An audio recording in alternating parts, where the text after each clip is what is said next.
காலம் நிறைவேறிற்று, தேவனுடைய ராஜ்யம் சமீபமாயிற்று. மனம் திரும்பி சுவிசேஷத்தை விசுவாசியுங்கள் என்று இங்கே வசனம் சொல்லப்படுகிறது. காலம் நிறைவேறிற்று, தேவனுடைய ராஜ்யம் சமீபமாயிற்று. அருமையான தேவ பிள்ளைகளே, காலம் இனி செல்லாது, காலம் நிறைவேறிற்று, தேவனுடைய ராஜ்யம் சமீபமானதினாலே நீங்கள் மனம் திரும்பி சுவிசேஷத்தை விசுவாசியுங்கள் என்று கர்த்தர் உங்களுக்கு சொல்லுகிறார். மனம் திரும்புதல் மிக அவசியம். கர்த்தருடைய வார்த்தை மிக அவசியம். கர்த்தருடைய வார்த்தை மேல நீங்கள் நம்பிக்கை வைக்க வேண்டும். ஆமென் சொல்லுங்க பார்க்கலாம். ஆமா, இந்த உலகத்துல நீ யாரை நம்புறியோ நம்பலையோ, கர்த்தருடைய வார்த்தையை நீ நம்பினால், கர்த்தருடைய வார்த்தையை நம்புகிறவன் செழிப்பாய் இருப்பான். கர்த்தரை நம்புகிறவன் செழிப்பாய் இருப்பான்.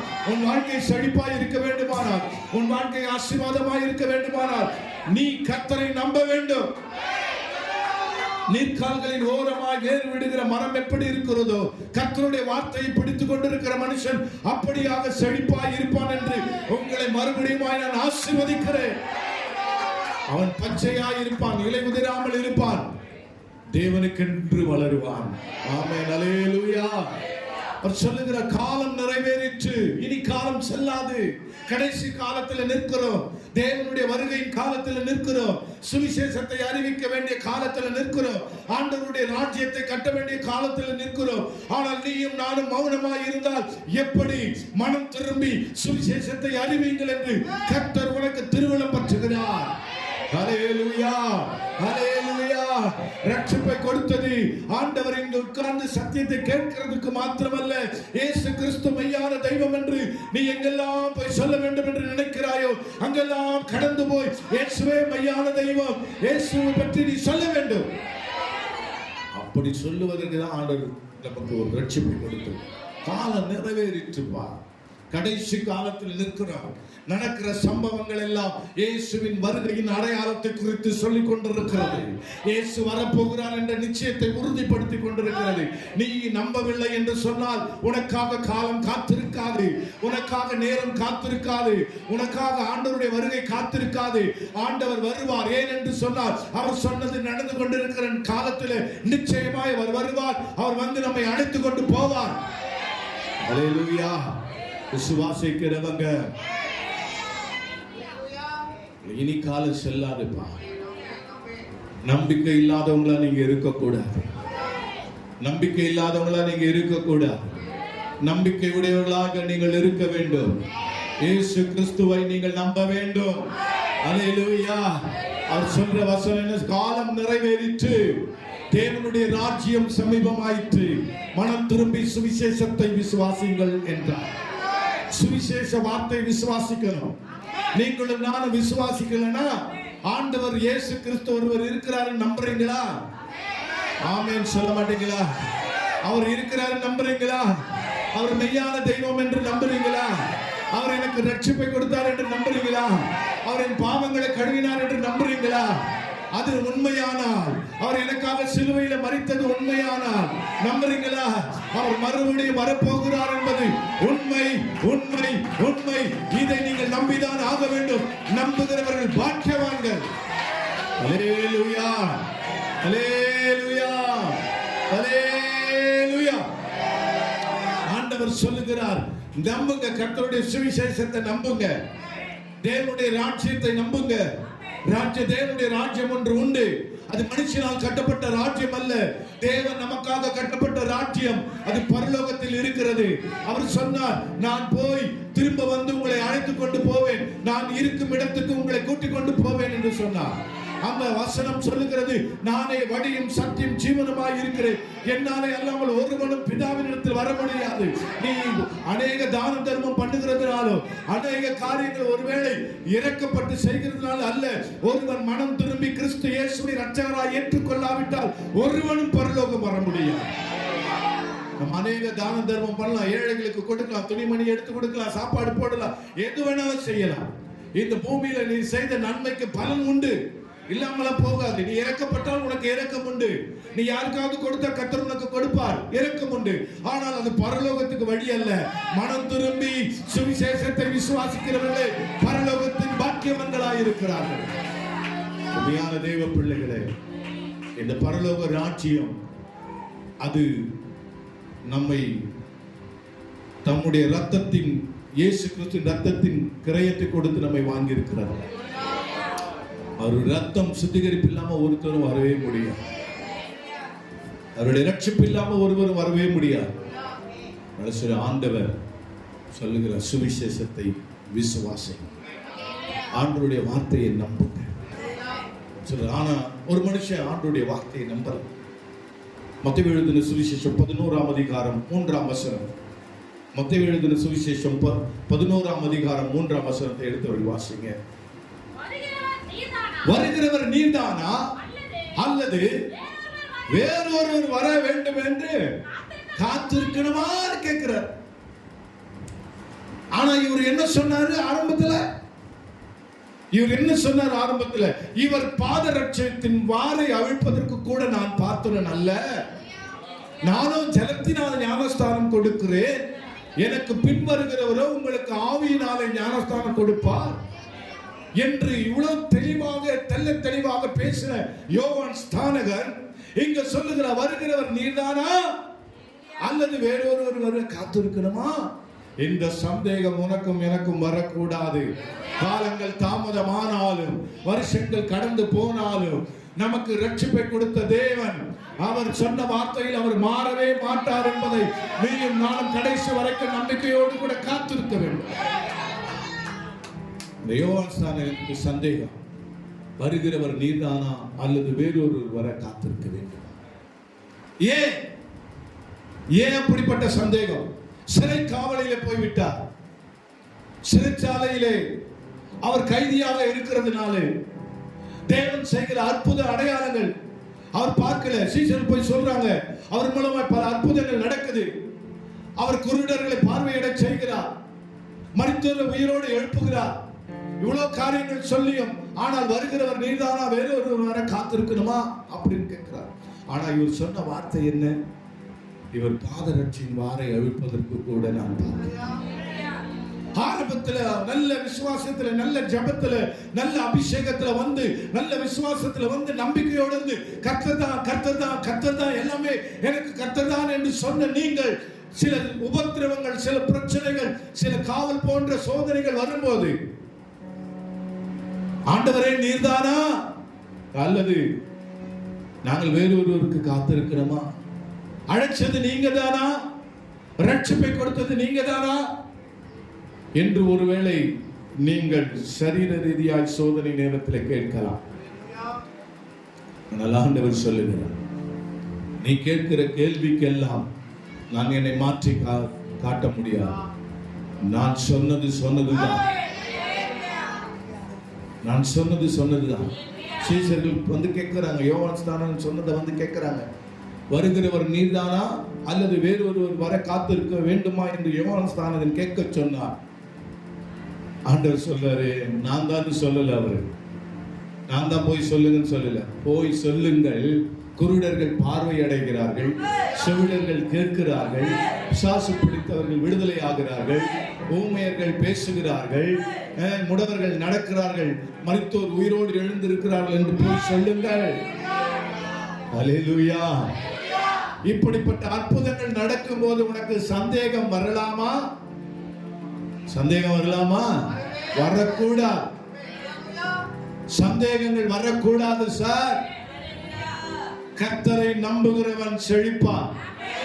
சந்தேகம் வரக்கூடாது. கண்ணை கட்டி உன்னை குதின்னு சொன்னா அது பள்ளமா கிணறான்னு கூட பார்க்காம இயேசுவின் மேல நம்பிக்கையோடு நீ குதிப்பாயானால் அதுதான் விசுவாச வாழ்க்கை. அதுதான் விசுவாசம். இன்னைக்கு ஆண்டவர் ஒருவர் வருவார் என்றதுதான் விசுவாசம். அவர் எனக்கு ரட்சிப்பை கொடுத்தார் என்றுதான் விசுவாசம்.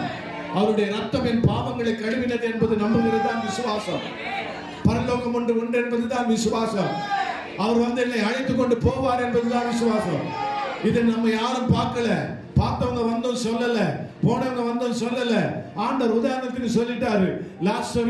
ஐஸ்வர்யவான் மரித்த கதையில சொல்லிட்டாரு, இந்த சம்பவம் நடக்கும், நீங்க எப்படி வாழணுமோ அப்படி வாழ்ந்துக்க. தரித்திரமோ, உபத்திரமோ, பசியோ, பட்டினியோ, நிர்வாணமோ, நாச மோசமோ எதுவா இருந்தாலும் பவுல் சொன்னது போல கிறிஸ்துவின் அன்பை விட்டு என்னை பிரிக்க மாட்டாது. நான் உங்களுக்கு சொல்றேன், கிறிஸ்துவின் அன்பை விட்டு எதுவும் நம்மை பிரிக்க. அது பசியா இருக்கு, பட்டினியா இருக்கு, வியாதியா இருக்கு, வியாகுலமா இருக்கு. ஆரம்ப நாட்களில் ஊழியத்தில் பசி வந்துச்சுதான், பட்டினி வந்துச்சுதான், காசு கிடையாது. ஆனா அதெல்லாம் ஆண்டவர் நம்மளை புடமிடுகிற சில நேரங்கள், செதுக்கிற சில நேரங்கள், நம்மை உருவாக்குற சில நேரங்கள். அந்த நேரத்தெல்லாம் சகிப்புத்தன்மை நமக்கு மிகவும் அவசியம். உபத்திரவ நேரத்தில் சகிப்புத்தன்மை அவசியம், பொறுமை அவசியம். உபத்திரவத்தில் பொறுமையாயிருங்கள், ஜெபத்திலே உறுதியாய் தரித்திருங்கள், நம்பிக்கையிலே சந்தோஷமாயிருங்கள் என்று கர்த்தர் சொன்னார். உபத்திரவத்தில் பொறுமை ரொம்ப அவசியம். நீ அழைச்ச தேவன் என்னை பசிய பட்டினியா விடவா அழைச்சேன் என்று சொல்லலாகாது. அழைத்தவர் உண்மை உள்ளவர், தெரிந்து கொண்டவர் நோக்கம் உண்டு. 1000 கோடி ஜனங்கள் இருக்கலாம். நம்ம இந்திய தேசத்தில் 144 கோடிக்கு மேல போயிடுச்சு. இத்தனை கோடி ஜனத்துல எத்தனையோ படித்த மேதாவிகள் இருக்கிறார்கள், எத்தனையோ பேசக்கூடிய ஞானவான்கள் இருக்கிறார்கள். கவிதை மார்க்கமாக எப்படியெல்லாம் பேசக்கூடிய திறனுள்ள மக்கள் இருக்கிற போது உன்னையும் என்னையும் தெரிந்து கொண்ட நோக்கம் என்ன? நம்மை அழைத்தது ஆண்டவர் நம்மை உயர்த்துவதற்காக, பசியும் பட்டினியும் ஆட விடுவதற்காக அல்ல, நாச மோசத்திலே சாகுவதற்காக அல்ல. நம்மை ஆண்டவர் தெரிந்து கொண்டதே நம்முடைய வாழ்க்கையின் சிறையிருப்பை மாற்றுவதற்காக தான். அல்லேலூயா, அல்லேலூயா. சொல்ற மனம் திரும்புங்கள், சுவிசேஷத்தை விசுவாசியுங்கள். சொல்றாரு, நீங்க தானா வர்றது, போய் சொல்லுங்க, நீங்க போய் சொல்லுங்க. சந்தேகத்தோட நீங்க இருக்காதீங்க. இயேசுவை நம்பி வந்த, எனக்கு எதுவுமே நடக்கல, இன்னும் போராட்டத்துல தான் இருக்கிறேன், உபத்திரவத்துல தான் இருக்கிறேன், எனக்கு எதுவுமே நடக்கல அப்படின்னு சொல்றத நிறுத்திட்டு, இயேசுவை நம்பி வந்த எனக்கு ஆண்டவர் வாழ்க்கையை கொடுத்துக்க மறுவாழ்வு, சார் இன்மைக்குரிய வாழ்வுல மறுவாழ்வு கர்த்தர் கொடுத்திருக்கிறார். அல்லேலூயா. இந்த பூமியில நீ மரிச்சிட்டா கூட மறுவாழ்வு உனக்கு உண்டு. இயேசு கிறிஸ்துவை ஏற்றுக்கொண்டவர்களுக்கு தான் அந்த நித்திய மறுவாழ்வு, துதிக்கிற வாழ்வு, பரலோக வாழ்வு. அந்த வாழ்க்கையை நமக்கு கொடுத்திருக்கிறார். சிங்காசனத்தில் வீற்றிருக்கிற தேவமைந்தன் நம்மோடு, அவரோடு கூட நாமும் உட்கார்ப்பதற்கு நமக்கு அதிகாரங்களை கற்றுக் கொடுக்கிறார். அல்லேலூயா, அல்லேலூயா. அவரே சொல்றார், சந்தேகப்படாத. இயேசுவே நீர் இருக்கிறீரா இல்லையா சந்தேகப்படாத. பிரச்சனை நேரத்தில் எல்லாருக்கும் வரும் கேள்விக்குறியான ஒன்றுதான் சந்தேகம். இயேசுவே என் ஜெபம் கேட்கப்படுதா கேட்கப்படலையா அப்படின்னு நம்ம மனசுல நினைப்போம். ஆனால் நாம் மாட்டிக்கொண்டிருக்கிற பிரச்சனை இருந்து எப்ப விடுதலை கிடைக்கும் நம்ம கேட்போம். என் ஜெபம் கேட்கப்படுதா, எனக்கு எப்ப பதில் கிடைக்கும்? சில ஜெபங்கள் உடனே கேட்கப்படுகிறது, சில ஜெபங்கள் தாமதமாய் தான் கேட்கப்படுகிறது. ஆனால் உன் ஜெபம் கேட்கப்படாமல் இருக்கார். அது நல்ல ஜெபமாய் இருந்தால், நேர்த்தியான ஜெபமாய் இருந்தால் நிச்சயமாய் உன் ஜெபம் கேட்கப்படும். அல்லேலூயா, அல்லேலூயா. இன்னொரு சம்பவத்தை நாம் பார்க்கலாம். 1 ராஜாக்களின் புத்தகம் 19ஆம் அதிகாரம் 10ஆம் வசனம். 1 ராஜாக்களின் புத்தகம் 19ஆம் அதிகாரம் 10ஆம் வசனம்.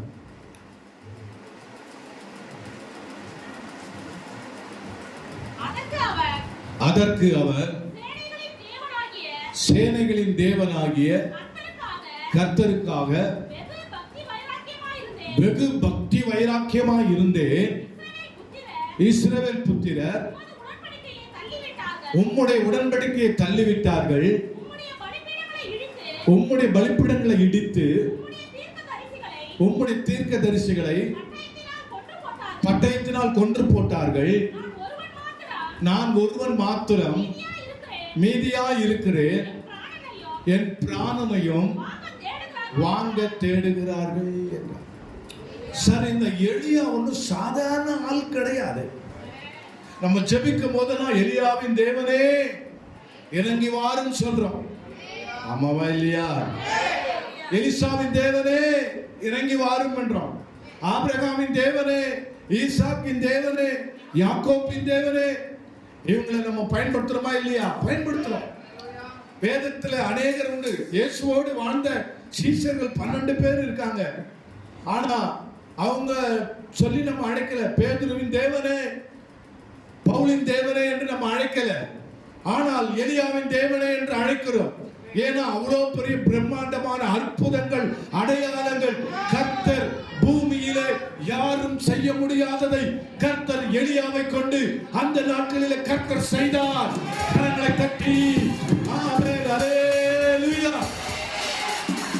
அவ்வளவு பிரம்மாண்டமான அற்புதங்க, யாராலும் செய்ய முடியாத அற்புதங்கள், யாராலும் செய்ய முடியாத அதிசயங்கள் எலியாவை கொண்டு கர்த்தர் செய்தார். உன்னை கொண்டு கர்த்தர் செய்வார். சந்தேகங்கள் வரக்கூடாது. பிரச்சனை நேரத்தில், போராட்டமான நேரத்தில், உபத்திரவமான நேரத்தில் சந்தேகங்கள் வரக்கூடாது. அல்லேலூயா, அல்லேலூயா. பாருங்க, அவ்வளோ அற்புதம் செஞ்சார். சொல்றாரு, பாகாலின் தீர்க்கதரிசிகளை கொண்டு போட்டவர் நான் ஒருவர் மாத்திரம் தான். இஸ்ரவேல் ஜனங்கள்ல தீர்க்கதரிசிகளை கொண்டு போட்டாங்க, எல்லாம் விரோதமா எழும்பினாங்க. நான் ஒருவன் மாத்திரம் நின்று வைராக்கியமா நின்று எல்லாரையும் கொன்று போட்டு கர்த்தரே தெய்வம் என்று ஆர்ப்பரித்த நான் இன்றைக்கு ஓடி ஒழியக்கூடிய சூழ்நிலை வந்ததுக்கு காரணம் என்ன? உனக்குள்ள பயம், சந்தேகம். அல்லேலூயா, அல்லேலூயா. இந்த முதல் வசனத்தை வாசிமா. எலியா செய்த எல்லாவற்றையும், அவன் தீர்க்கதரிசிகள் எல்லாரையும் பட்டயத்தாலே கொன்று போட்ட செய்தி அனைத்தையும் ஆகாப் ஏசபேலுக்கு அறிவித்தார். அப்பொழுது ஏசபேல் எலியாவினிடத்தில் ஆள் அனுப்பி அவர்களில் ஒவ்வொருவனுடைய பிராணனுக்கு செய்யப்பட்டது போல நான் நாளை எந்நேரத்தில் உன் பிராணனுக்கு செய்யாது போனால் தேவர்கள் அதற்கு சரியாகவும் அதற்கு அதிகமாகவும் எனக்கு செய்ய கடவர்கள் என்று சொல்ல சொன்னால், எசேபேல் என்கிற ஒரு பெண் சார் பாகால் தீர்க்கதரிசிகளுக்கு முன்பாக நின்று வைராக்கியமாய் பேசுகிறார். நீங்கள் கூப்பிடுங்கள், அவன் தூங்கினாலும் தூங்கி இருப்பார். நல்ல சத்தம் போட்டு கூப்பிடுங்கள், உங்களுக்கு வெகு நேரம் தருகிறேன். மத்தியானத்தில் கூப்பிடுறாங்க, நல்லா கூப்பிடுங்க. ஒருவேளை சாப்பிட்டுட்டு படுத்து இளைப்பாரி கொண்டு இருந்தாலும் இருப்பான், நல்லா கூப்பிடுங்க. வைராக்கியமாய் பேசுகிற எலியா இப்போ வார்த்தை சொல்லு. இந்த தீர்க்கதரிசி பாகாலின் தீர்க்கதரிசிகளுக்கு நடந்த அந்த சம்பவம் நாளைக்கு உனக்கு நடக்காமல் போனால் எனக்கு நான் வணங்குற தெய்வம் அதிகமா செய்யட்டும்னு சொல்லி எசேபேல் அந்த ஒரு பெண் சவால் விடுகிறார். தைரியமாய் நின்று கொண்டிருந்த எலியா இப்பொழுது ஓட ஆரம்பிக்கிறார். ஆண்டவரே, நான் ஒருவன் மாத்திரம் தானே இருக்கிறேன். இன்னைக்கு ஒருவேளை அப்படிப்பட்ட புலம்பல், கண்ணீர், வேதனை உனக்கு இருக்குமானா, ஆண்டவர் மேல் நம்பிக்கை இல்லாம நான் ஒருத்தர் தான் கஷ்டப்படுறேன், நான் ஒருத்தர் தான் பாடுபடுறேன், என் மூலமா எவ்வளவு நன்மை செய்திருக்கலாம், என் மூலமா எவ்வளவு அற்புதங்கள் நடந்திருக்கலாம், ஆனால் சிறு விஷயத்துல நீங்கள் பயந்து ஓடக்கூடிய சூழ்நிலை வந்திருக்கும். இன்னைக்கு உங்களை பார்த்து ஆண்டவர் சொல்லுகிறார், அன்றைக்கு பாகாலுக்கு முன்பாக நின்ற 430 தீர்க்கதரிசிகளை கொன்று போட்ட எலியா எங்கே? எலியா எங்கே? இன்றைக்கு ஓடுகிறார். அந்த சகோதரி சொன்ன வார்த்தையின் நிமித்தமா பயந்து ஓடுகிறார். நான் என்ன செய்வேன்? ஓடுறார், ஓடுறார், ஓடுறார், ஓடுறார், ஓடிக்கிட்டே இருக்கிறார். எங்க ஓட முடியும்? எங்க ஓட முடியும்? எங்கேயும் ஓடவே முடியாது. கர்த்தர் உன்னை என்ன ஓடி ஒளியறதுக்காக அழைக்கல. ஆமென், அல்லேலூயா. உன்னை என்னை ஓடி ஒளியறதுக்காக அழைக்கல. அவர் சில நேரங்களில் ஒளிய சொன்னார்னா அதுக்கு ஒரு நன்மை இருக்கும். சில நேரங்களில் எதிர்த்து நிற்க சொன்னா அதுக்கு ஒரு நன்மை இருக்கும். யோசபாத் ராஜாவுக்கு ஆண்டவர் சொன்னது என்னன்னா, ஆண்டவரே இத்தனை போர்ப்படைகள் என்னை எதிர்த்து வந்து சூழ்ந்திருக்கிறது, நான் என்ன செய்ய வேண்டும்? இதை எதிர்க்க என்னிடத்துல பலன் இல்லைன்னாரு. உபவாசம் பண்ணாரு, ஜெபம் பண்ணாரு. ஆண்டவர் சொல்றாரு, நீ ஒன்னும் பயப்படாத, நீ எதிர்கொண்டு போ, நான் உனக்காக யுத்தம் செய்வேன். சில நேரங்களை எதிர்கொண்டு போனால்தான் ஜெயம் நமக்கு கிடைக்கும். பயந்து நம்ம ஒளிந்து கொண்டு இருந்தால் ஜெயம் கிடைக்காது. யோசபாத்துக்கு ஆண்டவர் சொல்லுங்க, எதிர்கொண்டு போ, நான் உனக்கு ஜெயம் கொடுப்பேன். எதிர்கொண்டு போனார், கர்த்தர் இறங்கி ஜெயத்தை கர்த்தர் கொடுத்தார். இன்றைக்கு உனக்கும் ஜெயம் கொடுப்பார். நீ ஓடி ஒளிகிறதுனால உனக்கு ஜெயம் கிடைக்காது. உன் தலையை மறைத்துக் கொள்ளுகிறதுனால ஜெயம் கிடைக்காது.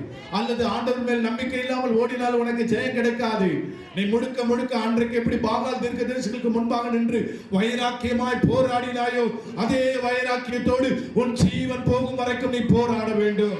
ஆமென். அல்லேலூயா. கர்த்தருக்காக